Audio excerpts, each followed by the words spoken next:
E hapur pak muaj më parë, rruga Shëngjin-Veli Poj ka pësuar shembje.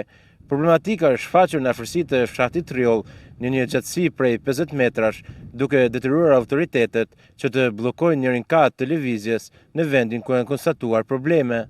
Kjo është pamja e rrugës Shëngjin-Veli Poj pranë fshatit Rjoll. Për shkak të rrëshitjes së dherave, trasea rrugës ka pësuar çarje në një gjatësi të konsiderueshme dhe rrezikon shëmbjen e plotë.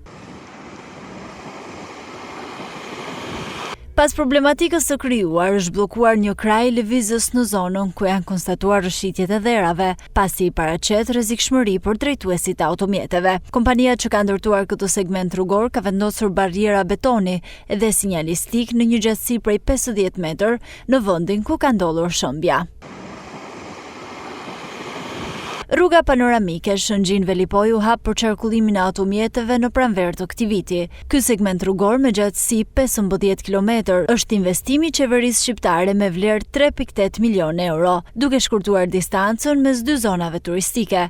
Sipas të dhënave, është kompania ndërtuese ajo që ka detyrim ligjor të ndërhyjë për çdo problematikë që shfaqet deri në harkun kohor prej 2 vitesh pas përfundimit të punimeve.